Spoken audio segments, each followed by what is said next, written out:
मैं हूं अनुराग सक्सेना। जी हां, आज हम जिस विषय पर यहां बात करने जा रहे हैं वो भी आतंकवादियों से जुड़ा हुआ है, यानी आतंक से कनेक्शन से जुड़ा हुआ है। आतंकवादियों का बढ़ता दुस्साहस। जी हां, अगर बात की जाए आतंकवादियों की तो लगातार कश्मीर में भी हमने देखा ड्रोन हमले हुए हैं। उसके बाद जिस तरीके से आईएसआई का एक मॉड्यूल, एक अलकायदा से जुड़े आतंकवादियों का मॉड्यूल अभी कुछ ही पहले एटीएस ने गिरफ्तार किया है, लखनऊ से गिरफ्तारी हुई। उसके बाद उसके कनेक्शन कानपुर में भी देखने को मिले, जाजमऊ इलाके से, पनकी इलाके से। और उसमें भी देखा जाए तो जिस तरह से दहशतगर्दों ने प्लान किया था, बकरीद से पहले प्लानिंग की गई थी और 15 अगस्त से पहले प्लानिंग की गई थी, उसमें भी कई बीजेपी के बड़े नेताओं को निशाना बनाने की बात कही गई थी। अब उसी श्रृंखला में एक और फहरिस्त जुड़ गई है, एक और श्रृंखला में नई चीज़ जुड़ गई है। आपको बता दें कि बीजेपी के एक नेता हैं राकेश तिवारी जी, कानपुर में।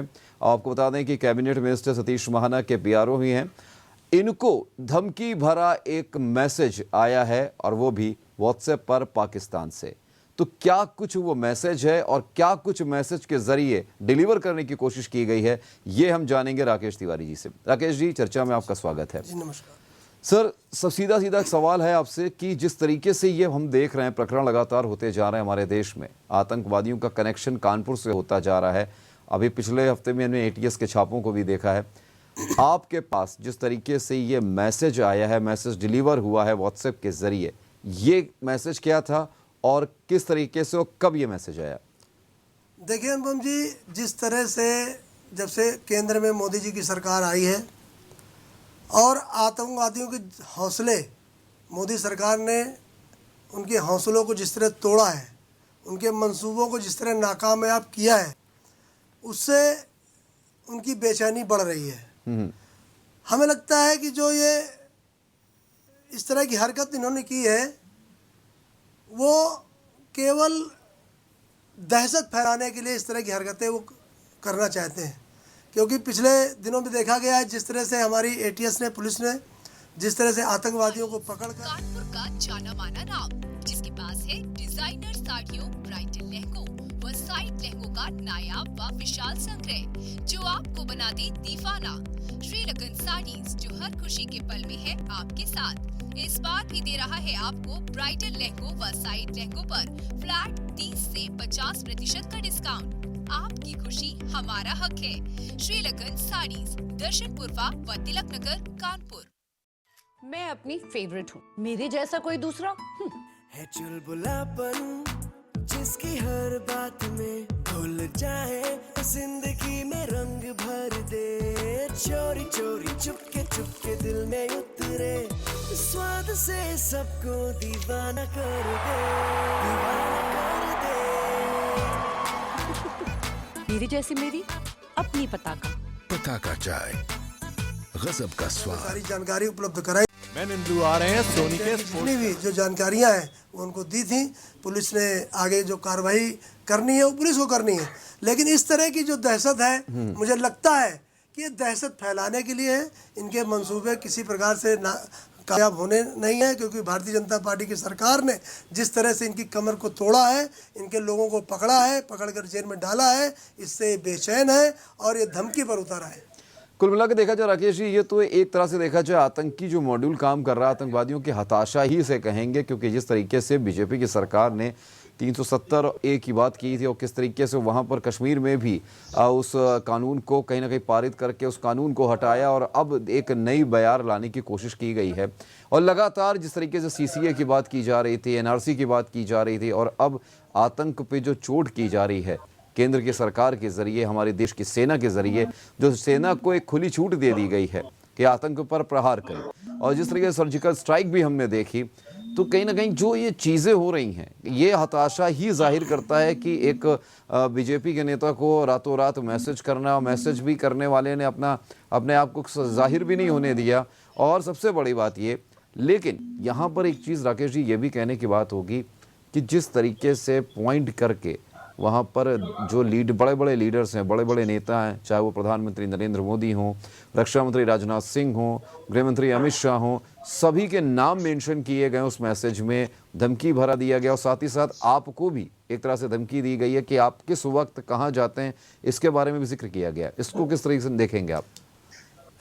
देखिए अनुपम जी, हम लोग भारतीय जनता पार्टी कार्यकर्ता होने के नाते थे, जिस तरह से जब हमारी सरकार नहीं थी हम लोग नारा लगाते थे कि जहाँ हुए बलिदान मुखर्जी वो कश्मीर हमारा है, जो कश्मीर हमारा है वो सारे का सारा है, हम आएंगे तो धारा 370 हटा देंगे। तो हमारे जब प्रधानमंत्री नरेंद्र मोदी जी बनते हैं, गृह मंत्री अमित शाह जी बनते हैं और धारा 370 को एकदम हटा देते हैं, क्योंकि ये लोग कहते थे, जो पीडीपी वाले कहा करते थे, अगर जरा से छेड़ दोगे धारा 370 को तो पूरे देश में आग लग जाएगी। तो हमने तो पूरे बिल्कुल आत्मीयता के साथ उसको हटाने का काम किया। धारा 370 हटाकर जो कश्मीर हमारे देश का मुकुट था, हमारा अभिन्न अंग था, हम कहा करते थे इस देश में 2 प्रधान, 2 निशान, 2 संविधान नहीं रह सकते, वो करके हमने दिखाया है। और कश्मीर के अंदर जो रोज़ पत्थरबाजी होती थी, रोज़ आगजनी होती थी, रोज़ आतंकवादियों को पैसा देकर वहाँ पर भेजा जाता था और कश्मीर में अराजकता फैलाई जाती थी, हमने वहाँ पर शांति बहाल करने का काम किया है। इससे हमारे पड़ोसी देश हैं, उनको जाहिर सी बात है उनको अच्छा नहीं लग रहा होगा, लेकिन हमारे जब से हमारा नेतृत्व माननीय मोदी और माननीय अमित शाह जी के रूप में आया है, माननीय राजनाथ सिंह के रूप में आया है, और हमने कश्मीर में जिस तरह से शांति स्थापित की है, वो बात तो शायद ये इनके जो आतंकवादी हैं इनके आकाओं को अच्छी नहीं लग रही होगी। बिल्कुल बिल्कुल। लेकिन इस बीच अगर बात करें तो हमारे साथ हमारे क्राइम ब्रांच के जो हमारे जो संवाददाता हैं, अगर उनकी बात करें तो हमारे साथ जुड़ गए नितिन दीक्षित। नितिन, स्वागत है चर्चा में आपका। नितिन, जिस तरीके से हम लगातार देख रहे हैं कि जो एक आतंक का जो चेहरा है वो सामने आ रहा है, कानपुर से कनेक्शन सामने आ रहा है, इस बीच जिस तरीके से राकेश तिवारी जी को यहाँ पे एक मैसेज आया है, धमकी भरा एक देखा जाए व्हाट्सएप मैसेज किया गया है, उसके बाद इन्होंने बताया कि एक बार कॉल भी करने की कोशिश की गई है, ये किस नज़रिए से आप देखते हैं और क्या कयास लगाए जाएं इसके?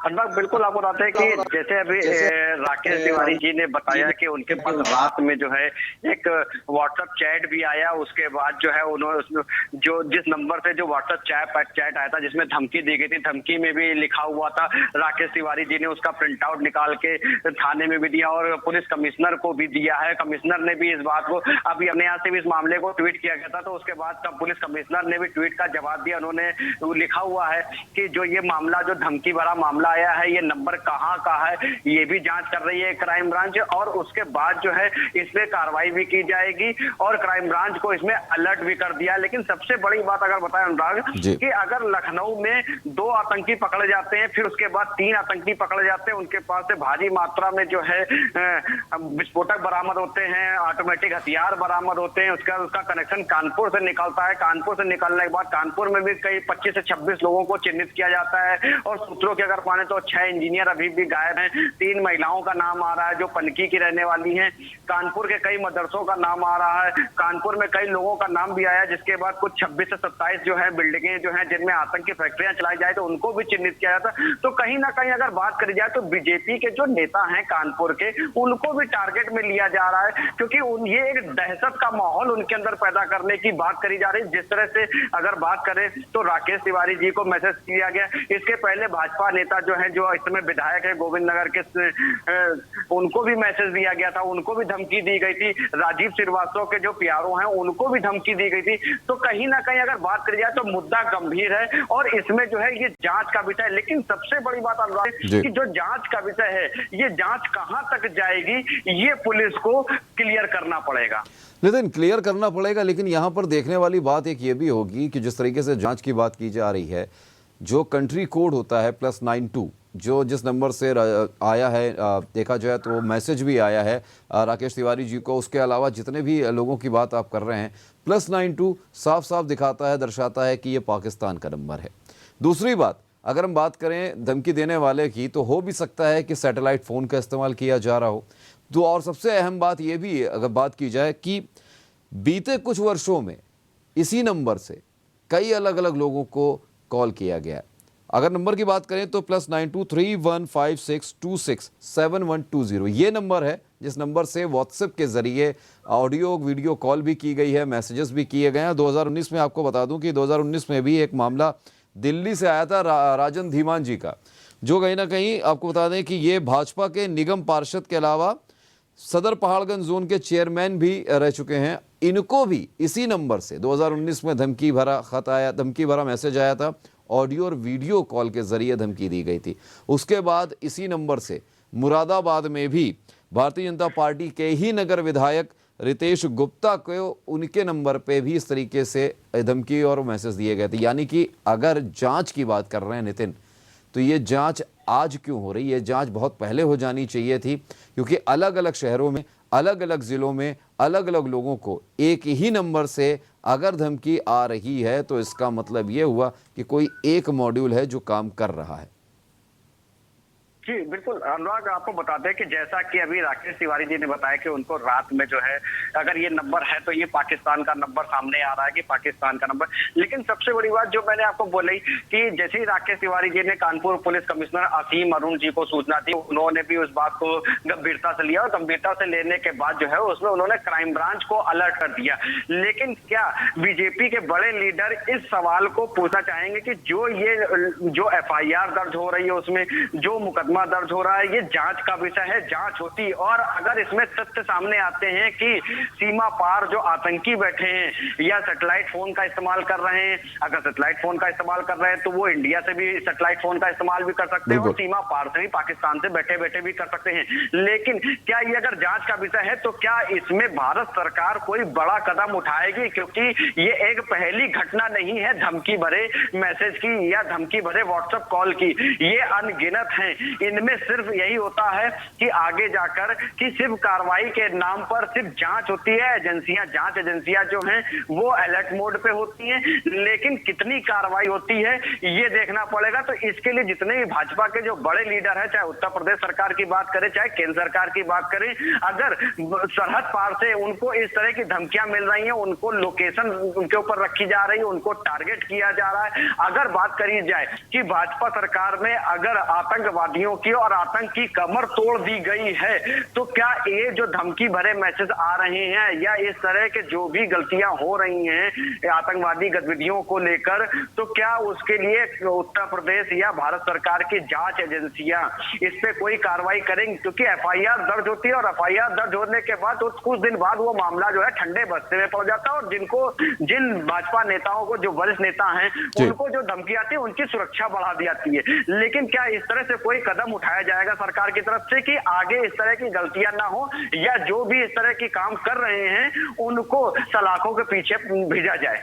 बिल्कुल सही बात कही आपने राकेश जी। सीधा सवाल देखिए, जो मेरा भी सवाल है वही नितिन जी का भी सवाल है कि जिस तरीके से ये प्रकरण सामने आया और पहली बार नहीं आया, मैंने अभी आपको बताया कि इससे पहले मुरादाबाद में भी ये चीज़ें हो चुकी, इससे पहले पहाड़गंज के भी भाजपा नेता के साथ ये हो चुका है 2019 में, और लगातार कई वर्षों से जिस तरीके से सभी भाजपा नेताओं को टारगेट करते हुए धमकियां दी जा रही हैं, यही एक नंबर और उसके बाद घिसा पिटा वही एक जवाब। अगर पुलिस की बात करें, हम एजेंसीज की बात करें कि हम कार्रवाई कर रहे हैं, अगर कार्रवाई की जाती है तो उसी नंबर से, सेम नंबर से कौन ऐसा शख्स है जो बार बार मैसेज करता है, वो भी सबसे बड़ी बात यह है कि भाजपा नेताओं को, और भाजपा नेताओं के नंबर उन तक पहुंचते हैं, बार बार एक ही तरीके की मैसेजेस किए जाते हैं, कॉल की जाती है, उसके बाद भी अगर एजेंसियां नहीं चेत रही हैं तो कहीं ये एक बड़ी घटना या बड़ी दुर्घटना का संकेत तो नहीं है? क्योंकि जिस तरीके से हमने मॉड्यूल अभी देखा, जो अलकायदा का मॉड्यूल पकड़ा गया लखनऊ में, ATS ने पकड़ा है, उसमें भी LIU की जो कमी है वो उजागर हुई है। क्या कहेंगे इस पर? निश्चित तौर पर अनुपम जी, जब ये चैट मेरे सामने आई और मैंने अपने कानपुर के कमिश्नर श्री असीम अरुण जी को हमने फ़ोन किया तो उन्होंने तुरंत कहा कि आप मेरे पास आ जाइए और जो भी उसमें है मुझे दिखाइए। मैंने उनको स्नैपचैट करके वो जो उसका था वो दिया और एक एप्लीकेशन दिया। तत्काल उन्होंने ये तो मेरे सामने ATS को उन्होंने लिखा कि इसकी जांच की जाए। भाई जो एजेंसियां हैं उनकी अपनी जांच करने की जो भी प्रक्रिया होती होगी वो तो मुझे नहीं मालूम है, लेकिन निश्चित तौर पर जिस तरह से प्रशासन ने सक्रियता दिखाई है, दोपहर से लेकर अभी तक कानपुर से लेकर लखनऊ तक के प्रशासनिक अधिकारियों के मेरे पास फ़ोन आए हैं, तो निश्चित तौर पर लगता है कि इसकी जांच बहुत गहराई से हमारी सरकार के जो अधिकारी हैं वो करने वाले हैं, क्योंकि ये मामला कोई ऐसा नहीं है कि ये लोकल किसी नंबर से धमकी दी गई हो, क्योंकि इसका नंबर भी जो वो लग रहा है वो पाकिस्तान का है। इसलिए हमने इसको तत्काल जब उनको सूचना दी, और मेरे पास दोपहर से लेकर अभी तक कानपुर लखनऊ के डीजीपी कंट्रोल रूम तक के फ़ोन आ चुके हैं और उन लोगों ने इस मामले को संज्ञान में लिया है। तो निश्चित तौर पर मुझे लगता है कि कोई भी जो हमारी जो जांच एजेंसियां हैं इसको हल्के में नहीं लेंगी और इसकी तह तक जाने का प्रयास करेंगे, ऐसा मेरा मानना है। नितिन, आप क्या कुछ कहेंगे? अनुराग, आपको एक बात बताते जी। हैं कि अभी तक आपने जितने भी नाम गिनाए कि पार्षद को धमकी दी गई पाकिस्तान के नंबर से, ठीक है, और कानपुर के कई बड़े नेताओं को धमकी दी जा चुकी है। महाना जी के जो पीआरओ हैं राकेश तिवारी जी, इनको भी धमकी दी गई। और आपको बता दें कि भाजपा जिला अध्यक्ष भी जो रहे सुरेंद्र मैथानी, अब तो प्रेजेंट टाइम में वो विधायक हैं गोविंदनगर विधानसभा से, उनको भी इस तरह की धमकी दी जा चुकी है। लेकिन आज अगर इस धमकी की अगर बात करी जाए, अगर इस स्नैपचैट की बात करी जाए, तो इस स्नैपचैट में आपने एक सबसे बड़ी चीज देखी होगी कि वो भारत के प्रधानमंत्री को भी धमकी दी गई। भारत के जो गृह मंत्री हैं राजनाथ सिंह जी, उनको धमकी दी गई। उसके बाद जो रक्षा मंत्री हैं अमित शाह, उनको भी धमकी दी गई। एनएसए जो प्रमुख हैं अजीत डोभाल, उनको धमकी दी गई। और ऐसे कई जो सेना के जो बड़े अधिकारी हैं उनको भी इसमें धमकी दी गई। तो कहीं ना कहीं अगर बात करी जाए इस मामले को लेकर, तो ये मामला केवल कानपुर पुलिस कमिश्नर तक सीमित नहीं रहना चाहिए। इसमें भारत की जितनी भी जांच एजेंसियां हैं, जितने भी आला अधिकारी हैं, आपको बता दें कि भारत सरकार के उनको इस मामले में संज्ञान लेने की जरूरत है। अब नहीं, बिल्कुल सही कहा आपने। जिस तरह से गृह मंत्री अमित शाह की भी जिक्र किया गया है, प्रधानमंत्री का भी जिक्र किया गया है, राजनाथ सिंह जी का भी जिक्र किया गया है। ये भी हो सकता है नितिन कि ये हताशा हो, और हताशा में कई बार क्या होता है कि बड़े बड़े नामों को लेना एक वाजिब एक रास्ता हो जाता है, एक ज़रूरी रास्ता हो जाता है, ताकि धमकी में थोड़ा सा वजन लगे। और अमूमन ऐसा होता है क्योंकि ख़त भी कई बार रेलवे को भी पहुंचता है कि हम अब बोगियां उड़ाने वाले हैं, हम ट्रेन उड़ाने वाले हैं, लेकिन इनको हल्के में नहीं लेना चाहिए, क्योंकि 15 अगस्त भी। आपको एक बात और बताते हैं, इसमें एक सबसे बड़ी बात आपको बताते हैं कि एलटीटी आज नहीं है, एलटीटी खत्म हो गया। लिट्टे श्रीलंका का एक आतंकवादी संगठन था बहुत बड़ा, जिसमें राजीव गांधी बम कांड हुआ। जो आपको याद होगा कि सबसे पहले जो है मानव बम का इस्तेमाल जो है वो एलटीटी ने किया था, राजीव गांधी जो भारत के प्रधानमंत्री थे उनके लिए। लेकिन अगर बात की जाए तो आज जो मेडुल जो चल रहा है, जो आतंकवादी गतिविधियां चल रही हैं पूरे भारतवर्ष में, अगर बात करी जाए तो लखनऊ के बाद कानपुर के अलावा कई ऐसे जिले हैं, प्रदेश हैं जहां पर जो है ये तरह की गतिविधियां चल रही हैं। लेकिन सबसे बड़ी बात आपको बताते हैं अनुराग कि अगर इस बात की गंभीरता को न लिया गया तो कोई बड़ी दुर्घटना भी हो सकती है, क्योंकि जितने भी अभी तक आतंकवादी पकड़े गए हैं इन दौरान, जो 1 महीने के दौरान जो यूपी एटीएस ने पकड़े हैं, वो सारे आतंकवादी बिल्कुल एलटीटी की पद्धति में काम कर रहे थे, अपने आप को मानव बम बनाने की तैयारी में थे। ये एक बहुत बड़ा खुलासा है यूपी एटीएस का। इस मामले को गंभीरता से लेना चाहिए। बिल्कुल सही बात कही नितिन ने, क्योंकि देखा जाए राकेश जी, जिस तरीके से मॉड्यूल अब काम कर रहा है आतंकवादियों का, और जिस तरीके से कानपुर कनेक्शन जो जुड़ा अलकायदा के इस आतंकी संगठन के साथ, इसमें एक चीज़ जो उभर के सामने आई है वो मानव बम। एलटीटी का नाम इन्होंने लिया, जिस तरह से जो पूर्व प्रधानमंत्री हैं राजीव गांधी, उनकी भी हत्या की गई थी।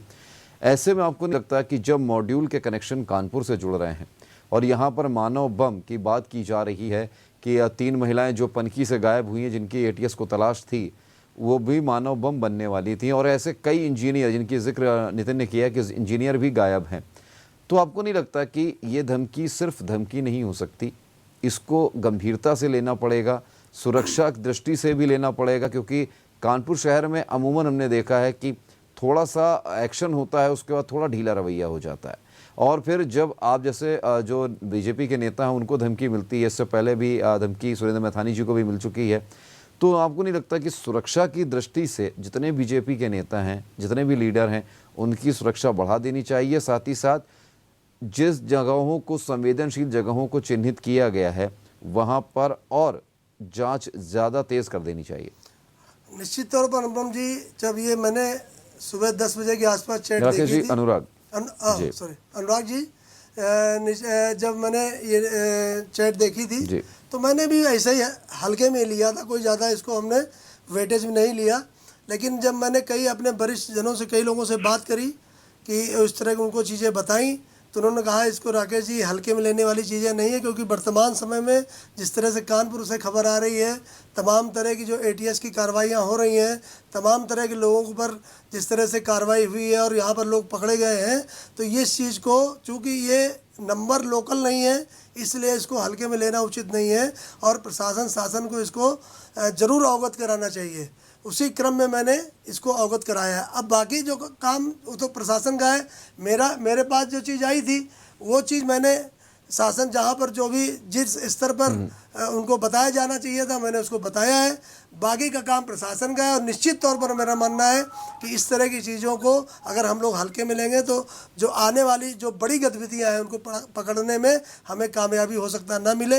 इसलिए इस तरह की जो छोटी छोटी चीज़ें हैं इनको पकड़कर हम लोग अगर चलेंगे और इनको हल्के में नहीं लेंगे तो निश्चित तौर पर जिस तरह से ATS ने कार्रवाई करी है, तमाम लोग पकड़े गए हैं। क्योंकि कानपुर में अभी अखबारों में भी छपा है कि जो स्लम बस्तियां हैं जहां पर इस तरह के लोग हैं, वहां पर बहुत बड़ी तादाद में इस तरह के लोगों की संख्या हो सकती है। क्योंकि कोरोना महामारी के बाद तमाम ऐसे लोग हैं जिनको बहलाकर फुसलाकर कुछ लालच देकर उनसे कुछ भी कराने के लिए ऐसे लोग कुछ लालच देकर कुछ करवा सकते हैं। तो मेरा प्रशासन से भी अनुरोध है कि इस चीज़ को हल्के में न ले और इस चीज़ को आगे बढ़ाते हुए बहुत गहराई के साथ इस चीज़ को देखें, जांचें, परखें और कार्रवाई करने के लिए तैयार रहें। क्योंकि आने वाला समय जो है जिस तरह से जो संभावनाएं बन रही हैं वो संभावनाएं कान के लिए बहुत ही खतरनाक है। राकेश जी, अगर बात की जाए 2022 के चुनाव को लेकर भी, तो चुनाव की दृष्टि से अगर देखा जाए तो दृष्टि से भी इन चीज़ों को जोड़ा जा सकता है। क्योंकि जब जब चुनाव नज़दीक आते हैं तब तक इस तरीके के आतंकी संगठन जो हैं वो और एक्टिव हो जाते हैं। और दूसरी बात, अगले महीने 15 अगस्त भी है। 15 अगस्त से पहले भी एक बड़ा धमाका करने की कोशिश की जा सकती है। आपको जो धमकी मिली, उसके पहले जो जितने भी BJP के नेता उनको धमकी मिली है, सुरक्षा की दृष्टि की अगर हम बात करें, अगर हम सुरक्षा को बढ़ाने की अगर बात करें, तो क्या कानपुर कमिश्नर की तरफ से आपकी सुरक्षा को बढ़ाने के लिए कोई कवायद और की जा रही है? क्या आपके साथ सुरक्षा कर्मियों की कोई सुरक्षाकर्मी बढ़ाए गए? अभी तो अनुपम जी मुझे इस तरह कोई जानकारी नहीं है मुझे कि मेरी कोई सुरक्षा में कोई बढ़ाई गई है या बढ़ाई जा रही है। लेकिन मैं अनुपम जी आपको बता दूं, क्योंकि भारतीय जनता पार्टी आज उत्तर प्रदेश में ही नहीं पूरे देश में नंबर 1 पार्टी है। जितनी भी छोटे छोटे दल हैं वो भारतीय जनता पार्टी के करीब पहुंचने का प्रयास कर रहे हैं, लेकिन वो बहुत उनसे दूर है। तो निश्चित तौर पर मेरा मानना है जो भारतीय जनता पार्टी के, जैसे मैं 30 साल से लगातार कार्य करता हूँ, भारतीय जनता पार्टी को चुनाव लड़ाने में अपनी पूरी जी जान से मैं मेहनत करता हूँ और उनके जो भी कैंडिडेट होते हैं लड़ाने के लिए मैं अपनी पूरा जान लगा देता हूँ। तो मुझे ऐसा लगता है कि भारतीय जनता पार्टी के कार्यकर्ताओं को इस तरह की धमकी देकर उनके मनोबल को तोड़ने के लिए इस तरह की धमकी दी जा रही है। लेकिन मैं धमकी देने वालों को आगाह करना चाहता हूं कि भारतीय जनता पार्टी कार्यकर्ता किसी प्रकार की धमकी से आने वाला नहीं है, ना ही रुकने वाला है, ना थकने वाला है। और उत्तर प्रदेश में 2022 के अंदर माननीय योगी जी की सरकार बनाने के लिए भारतीय जनता पार्टी के कार्यकर्ता संकल्प है और ऐसी धमकियों से आने वाला नहीं है। नितिन, बात की जाए, राकेश जी ने तो अपना बिल्कुल जोश के साथ उन्होंने धमकी का जवाब भी दे दिया है ऑन स्क्रीन। लेकिन मैं आपसे पूछना चाहूँगा, क्या आपको नहीं लगता कि जिस तरीके से अब इस समय आतंकियों का जो मॉड्यूल है वो काम कर रहा है और जिस तरीके से अभी विगत 1 महीने के अंदर हमने चीज़ें देखी हैं और कड़ी सुरक्षा और कड़ी गहन जानकारियाँ इकट्ठा करना बहुत ज़रूरी है, इन अपराधियों पर लगाम लगाना बहुत ज़रूरी है। हो सकता है कि जो लोकल अपराधी हैं उनका इस्तेमाल भी कहीं ना कहीं किया जा सकता है, क्योंकि जिस तरीके से हमने मॉड्यूल में देखा, कानपुर के ही लोगों ने उन्हें आर्म्स पहुंचाए हैं जो आतंकवादी गिरफ्तार हुए हैं। ऐसे में लोकल अपराधियों पे नज़र बनाना ज़रूरी नहीं लगता आपको? आपको एक बात बताते हैं कि जैसे ही ATS एक्टिव होती है, यूपी ATS जैसे ही एक्टिव होती है लखनऊ में या लखनऊ के अलावा कहीं भी कोई कार्रवाई करती है, उसके बाद 2 दिन का अलर्ट तो जारी कर दिया जाता है। 2 दिन खूब अलर्ट रहेगा, स्टेशनों पे चेकिंग हो जाएगी, बस स्टॉप पे चेकिंग हो जाएगी, बाजारों पे चेकिंग हो जाएगी, कानपुर नगर की जितनी मुख्य सड़कें हैं उनमें जो वाहनों की चेकिंग हो जाएगी।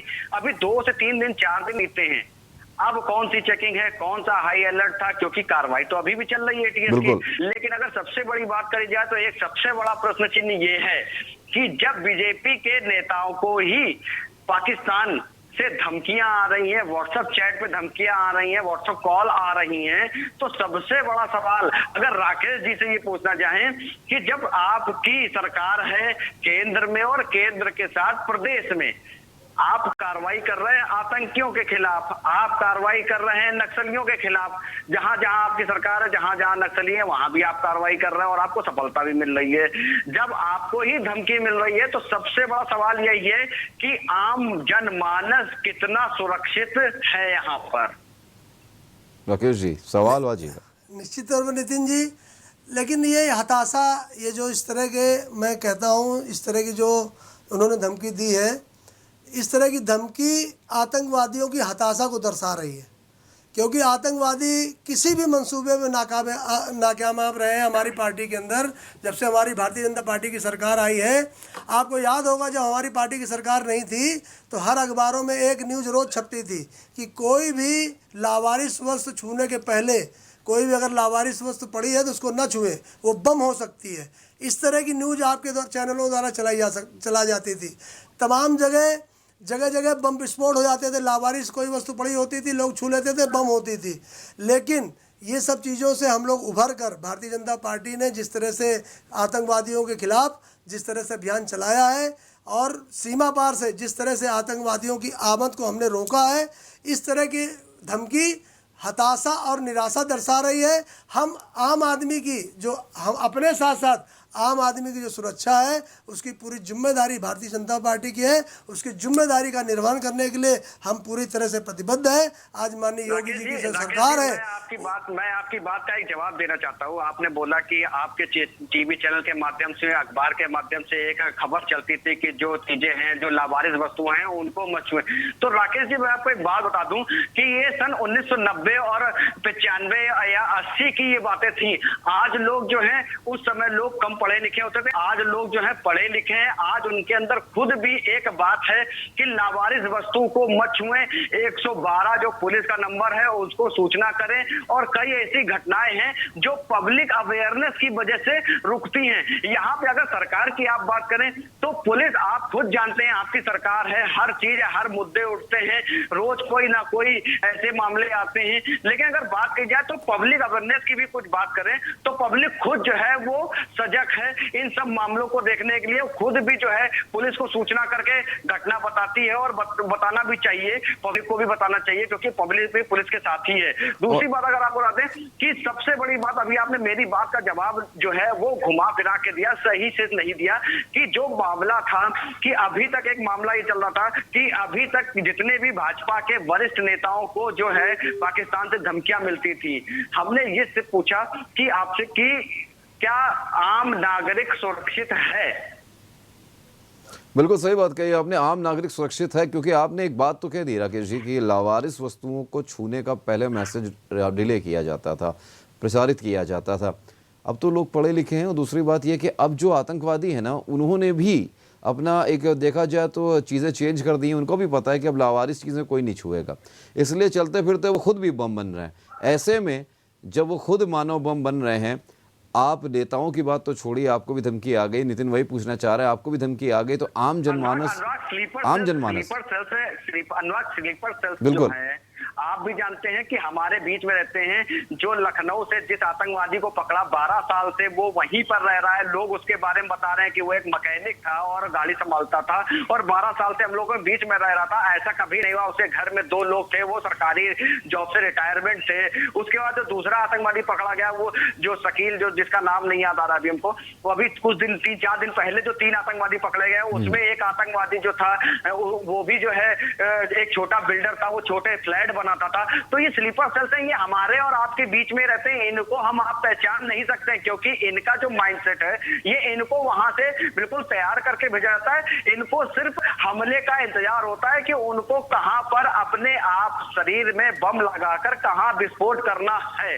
तो इस तरीके के अवेयरनेस जो प्रोग्राम है वो सरकारें तो चलाती, लेकिन इन तरह की घटनाओं को सरकार किस तरह से रोकेगी, ये राकेश तिवारी जी को तय करना है, क्योंकि बीजेपी की सरकार है और राकेश तिवारी जो है वो उत्तर प्रदेश में जो मंत्री हैं उनके सलाहकार भी हैं। ये राकेश जी बिल्कुल सही जवाब, जल्दी से जवाब दीजिए इसका। नितिन जी, मैंने आपको पहले ही बताया कि जिस तरह से हमारी योगी जी की सरकार जिस तरह से आतंकवादियों की कमर तोड़ रही है, उनके मंसूबे पर पानी फेर रही है। वो मंसूबे तो बनाए हुए हैं, ये मैं कब ये इस बात से इनकार नहीं कर रहा हूँ कि आतंकवादी अपने मंसूबे नहीं बनाए हुए हैं। वो अपने बड़े बड़े मंसूबे बनाए हुए हैं, वो बड़ा कांड करना चाहते हैं। क्योंकि आपने देखा होगा जिस तरह से योगी जी की सरकार ने जिस तरह से बड़े बड़े माफियाओं के खिलाफ जिस तरह से एक्शन लिया है, जो पहले की सरकारें जो माफिया को पाती थी। राकेश जी माफ कीजिएगा, बात सवाल यहाँ पे ये है कि क्या आम आदमी सुरक्षित है, उसकी बात करिए। बिल्कुल है। सरकार एक्शन क्या ले रही है अपराधियों के खिलाफ, वो तो एक अलग चीज है। यहाँ आतंकवादियों की बात हो रही है। निश्चित तौर पर राकेश जी एक मिनट सुन लीजिए कि लखनऊ से 2 आतंकवादी आते हैं कानपुर में, यहाँ पे मोबाइल और सिम और यहाँ के लोगों के साथ रहते हैं, यहाँ पर खाते हैं पीते हैं और यहाँ पे मदरसों में जाकर तकरीरें करते हैं। तकरीरों के साथ साथ यहाँ पर लोगों को आतंकवाद की शिक्षा देते हैं। तो आपकी जांच एजेंसियां LIU और क्राइम ब्रांच और कानपुर पुलिस क्या कर रही होती है उस समय? तो उनको पकड़ा है ना, इंतजार कर रही होती है। उनको पकड़ने का काम हमारी जो जांच एजेंसियां हैं उन्होंने उनको पकड़ने का काम किया है, उनको पकड़ कर जेल में डाला है और उनके माध्यम से जो पूछताछ करी जाएगी, जो भी आगे की कड़ी होगी उसको जोड़कर यही तो हमारी जांच एजेंसियां कर रही हैं, उनको पकड़ रही हैं। आज पहले पकड़े कहाँ जाते थे? पहले तो ये कार्रवाई करके भाग जाते थे, बम विस्फोट करके भाग जाते थे, लेकिन आज वो बम विस्फोट करने के पहले पकड़े जा रहे हैं। ये हमारी सरकार में हो रहा है। चलिए राकेश जी, कहीं ना कहीं देखिए जवाब जो है, जो नितिन का जवाब था, जो जनता का भी शायद जो जवाब सुनना चाहती थी वो जवाब शायद नहीं मिला कि जनता सुरक्षित है कि नहीं। क्योंकि जिस तरीके से आपने कहा कि जांच एजेंसियां जांच कर रही हैं, जांच एजेंसियों ने जांच तब शुरू की जब ATS ने वहां गिरफ्तारी की, ATS ने यहाँ इनपुट दिया, इनपुट मिलने के बाद यहाँ पर सारी चीज़ें हुई और वो भी 2 से 3 दिन सिर्फ यहाँ पर जांच की गई, रेलवे स्टेशन पे, बस स्टैंडों पे, सड़कों पे। उसके बाद आज भी सड़कों पे आप देख लीजिए, आप रेलवे स्टेशन पे देख लीजिए, वही ढीला रवैया है क्योंकि कोई जांच नहीं, कोई जानकारी नहीं और इसी बीच आपको भी धमकी मिलती है। तो यहीं से समझ में आ जाता है कि क्या चल रहा है देश में, प्रदेश में और किस तरह से आम आदमी जो है सुरक्षित है। लेकिन फिलहाल हम यही उम्मीद करेंगे कि आम इंसान तो सुरक्षित रहे, आप भी सुरक्षित रहें। जिस तरीके से धमकी आपको मिली है, आप भी अपने ख्याल रखें और उम्मीद यही करेंगे कि जो हमारी सुरक्षा एजेंसियां हैं वो भी लगातार सतर्क रहें, आम जनमानस भी खुद सतर्क रहे ताकि सुरक्षित रहे और हमारे जो जनमानस है वो आराम से रहे, एकजुट होकर रहे और जो हमारी स्वतंत्रता है वो लगातार बनी रहे, जिस पे आघात करना चाहते हैं ये आतंकवादी। फिलहाल राकेश जी आपका और नितिन आपका चर्चा में जुड़ने के लिए बहुत बहुत शुक्रिया। तो दर्शकों, हमने आज जानने की कोशिश की कि किस तरीके से आतंकवादियों का ये बड़ा हौसला था, ये बड़ा दुस्साहस था जो आज बीजेपी के एक नेता को उन्होंने धमकी भरा मैसेज किया, धमकी भरा ऑडियो कॉल करने की कोशिश की और अब जांच एजेंसियां तो काम करेंगी, पुलिस कमिश्नरेट भी अपना काम करेगी, लेकिन सवाल अभी भी वही है कि जब बड़े नेताओं को, जिनकी प्रदेश में केंद्र में सरकार है, जब उनको धमकी मिल सकती है तो आम जनमानस कहाँ तक सुरक्षित है। बस यही उम्मीद करेंगे कि आप सुरक्षित रहें, स्वस्थ रहें, सतर्क रहें। इसी के साथ आज की चर्चा में इतना ही। अगले किसी और विषय के साथ जल्द होगी आपसे मुलाकात। तब तक देखते रहिए GMD न्यूज़। नमस्कार।